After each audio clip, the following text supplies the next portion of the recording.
दामृतंजा हिरण्येन च विदारधेना देवो याजभवनानि वैषण्णा आदित्यादिनोकरे मण्डलदेवता देवताभ्यो नमः अवधानदेवताभ्यो नमः कर्मावेदाभ्यो नमते रुद्राय मधुपतये करणायाम अवलिवता रुद्रान् भोरुराज की जय आज की आज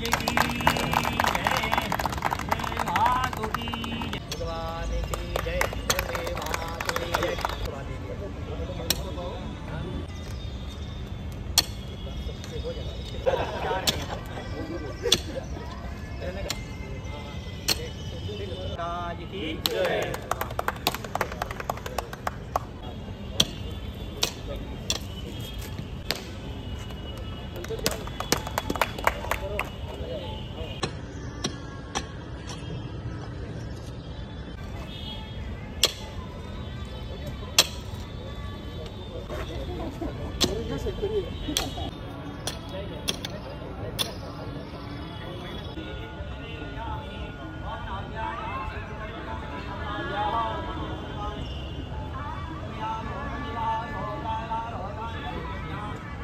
केरकर मॅडम, जळगाव परिमंडळाचे अपर पोलीस अधीक्षक माननीय Shri Ashok Nakar, Shri Dnyandev Mahadik sir, GM commercial head Shri Suresh Mantri sir, purchase head Shri Santosh, तसेच जळगाव शहरातील इतर पोलीस स्टेशनचे वरिष्ठ अधिकारी तसेच डीजीएम मार्केटिंग श्री विपुल पारेख, जळगाव जिल्ह्याचे पोलीस अधीक्षक माननीय महेश्वर रेड्डी सर यांनी जळगाव जिल्ह्याचा चार्ज घेतल्यानंतर काही अपेक्षा सर्व अधिकाऱ्यांकडून व्यक्त केल्या. त्यामध्ये जे आपले पोलीस अंमलदार आहे यांच्यासाठी बसण्याची व्यवस्था असेल किंवा त्यांच्यासाठी काही आराम कक्षाची व्यवस्था असेल, या दृष्टिकोनातून आपल्याला काही पोलीस स्टेशनला व्यवस्था करता येते का, त्या दृष्टिकोनातून पोलीस स्टेशनचे पोलीस निरीक्षक भवारी साहेब आणि आम्ही जे आपली सुप्रीम इंडस्ट्रीज आहे यांच्याशी कोऑर्डिनेट करून जळगाव शहर पोलीस स्टेशन येथे पोलीस अंमलदारांसाठी एक आराम कक्षाचं नियोजन केलेलं आहे.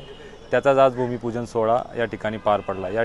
त्या भूमिपूजन सोहळ्यासाठी माननीय पोलीस अधीक्षक Maheshwar Reddy sir, additional SP Kavita Nerkar madam, Ashok Nakate sir, Supreme इंडस्ट्रीजचे पदाधिकारी, आमच्या पोलीस स्टेशन सर्व अंमलदार हजर होते.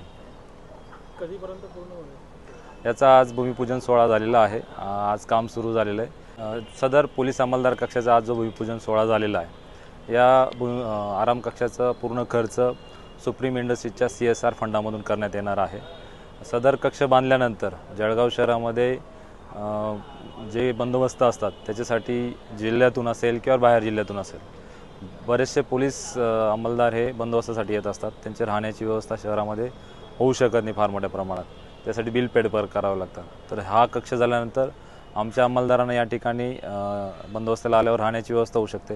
त्या ठिकाणी स्वतंत्र टॉयलेटची व्यवस्था करण्यात येणार आहे. आणि हा 2 मजली असल्यामुळे इतर पोलीस स्टेशनचे काही मीटिंग्स असतील किंवा शहरातल्या काही मीटिंग्स असतील त्याच्यासाठी देखील पोलिसांसाठी तो बहुउद्देशीय असा कक्ष होणार आहे.